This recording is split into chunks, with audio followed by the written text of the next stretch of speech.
Bonjour à tous, je suis Ludovic Leclerc, votre analyste pour Badger Investor. Voici la mise à jour en vidéo de mon avis concernant l'euro-dollar. Eh bien, l'euro-dollar, la semaine dernière, on l'avait laissé sur cette bougie ici, haussière, au-dessus des 1,3023 et qui pouvait nous donner un bon espoir de poursuite de la hausse. Malheureusement, dès lundi, on a été plutôt baissier, on est revenu sur la M20, à la limite de la fourchette de Andrews.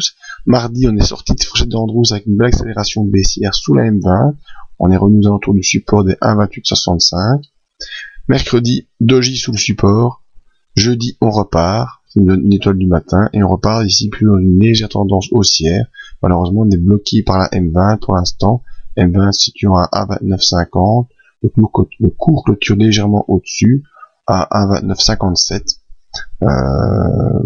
Autre chose à dire, c'est que pour l'instant, on n'a pas fait de plus haut plus haut. On a fait un plus haut plus bas. Ça, c'est un mauvais signe. Par contre, ce qui est un bon signe, c'est qu'on n'a pas fait de point plus bas. Vous voyez, le dernier point bas était ici, vers les 1,2859. Et on n'a pas fait de plus bas, ici à 1,2835, mais c'est pas vraiment plus bas en comptant les ombres qui se font ici. On est plutôt dans une tentative de retour haussier. Maintenant, pour les amateurs de fourchettes, je sais qu'il y en a, bien, on est sorti de cette fourchette-ci, on doit en tracer une autre. On reprend le point, donc point A, B, C. On reprend le B qu'on transforme en A, le C devient le B, et le nouveau point C, c'est le dernier sommet.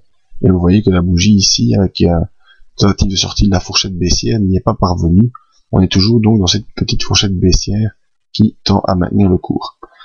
Voyons maintenant nos indicateurs.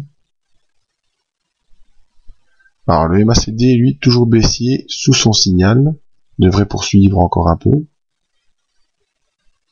Le RSI, intéressant, accélération haussière, vous l'avez tous vu, puis ici une nouvelle tentative d'accélération, et on est pour l'instant dans la zone neutre, donc sans accélération ni haussière ni baissière. Le stochastique, lui, est en croisement haussier, croisement baissier, peut-être va nous faire un croisement haussier, mais tout ça n'est pas vraiment significatif quand on a des croisements comme ça qui se font. C'est-à-dire qu'une fois que l'indicateur est en phase avec son signal, il va en contresens. Une fois que l'indicateur se met en phase avec son signal, ça repart dans l'autre sens. Donc il faut vraiment attendre ici, où vous voyez des belles impulsions qui vont dans le même sens pour vraiment pouvoir bien lire ces indicateurs. Tout ça dénote simplement l'hésitation qui est en train de se faire. Et les volumes, mais comme vous savez, j'ai déjà dit, il n'y en a pas sur le Forex. C'est celui qui vous vend du volume sur le Forex, c'est un menteur. Alors, qu'est-ce qu'il faut attendre pour la semaine prochaine? Eh bien, soit on sort de cette fourchette de Andrews baissière et on rejoint les 1,3023 avec une tentative de poursuite vers les 1,3190, soit on n'arrive pas à s'extraire de la fourchette et là, plutôt, on devrait baisser pour rejoindre le bas du canal et peut-être la M50 ici aux alentours des 1,2756. Ce qui sera en tout cas à surveiller, c'est les bandes de Bollinger, vous voyez, elles vont en se resserrant.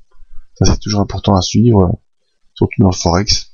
Les bandes de Bollinger qui vont en se resserrant, et une fois que le cours aura pu franchir à la hausse ou à la baisse une de ces bandes de Bollinger, eh bien ça nous donnera un bon avis sur le sens à suivre dans le moyen terme.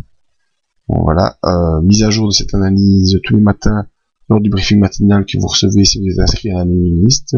Si pas, je vous invite à venir sur le site pour vous y inscrire. Rendez-vous la semaine prochaine pour une nouvelle vidéo et d'autres explications. Merci à tous. À bientôt.